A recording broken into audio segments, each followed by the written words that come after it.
ብዙ ብር ሳይኖራችሁ ራሳችሁን ለማስዋብና ለመንከባከብ ፈልጋችሁ ነገር ግን የማይቻል መስላችሁ ተስፋ ቆርጣችኋል?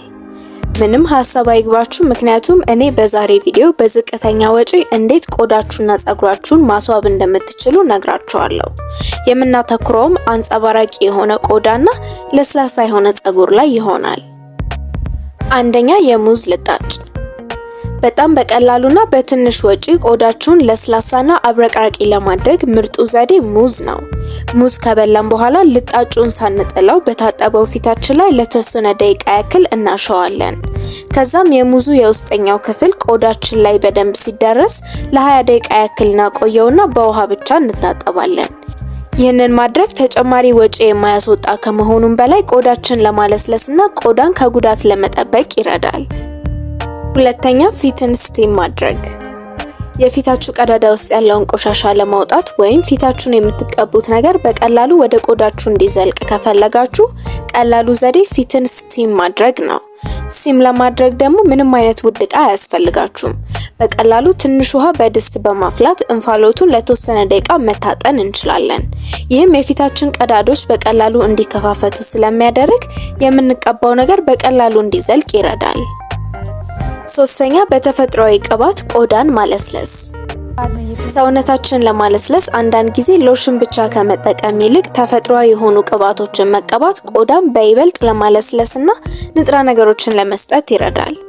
ለዚህም እንደ ኮኮናት ኦይል እና አልመንድ ኦይል መቀባት ይቻላል። ስንጠቀምም ግዴታ ከሻወር በኋላ ቆዳችን ትንሽ እርጥበት ባለው ሰዓት ቢሆን ይመረጣል። አራተኛ፣ የተልባ ማስክ ለጸጉር እድገት። ቆዳችን ብቻ ሳይሆን ጸጉራችንንም በቀላሉ በትንሽ ወጪ ለስላሳና ረጅም ለማድረግ መጠቀም የምንችለው ነገር ተልባን ነው። ተልባ በውስጡ ብዙ ጠቃሚ ንጥረ ነገሮችን ስለያዘ ጸጉራችን የሚያስፈልገውን ወዝና ለስላሴ ይሰጥልናል። በተጨማሪም የሚሙለጨለጭ ባህሪውን በቀላሉ ጸጉራችንን ለማፍታታትና ለማበጠርም ይረዳል። ለመጠቀምም ተልባውን ሳናበዛ በውሃ እናፈላውና መወፈር ሲጀምር ከእሳት አውርደን ጄሉን ከተልባው እናጠለዋለን። ከዛም ጸጉራችንንም ቆዳችንም ላይ አዳርሰን እንቀባና ለ30 ደቂቃ ያክል ቆይተን እንታጠበዋለን። አምስተኛ፣ በቤት ውስጥ የሚዘጋጅ ኤክስፎሊየተር። ቆዳችን ማለስለሻ መቀባት ብቻ ለስላሳ አያደርግልንም። ቆዳችን መለስለስ የሚጀምረው የሞተ ቆዳችንን ስናነሳው ነው። የሞተ ቆዳችንን ካላነሳ ነው ቆዳችን ሸካራ እንዲሆንና የምንቀባው ነገር ወደ ውስጥ እንዳይገባ ያደርገዋል።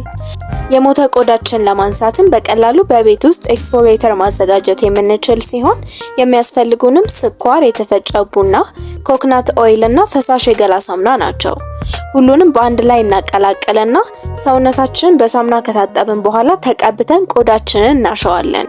ይህም የሞተ ቆዳችንን በሚገባ ለማስወገድ ይረዳል።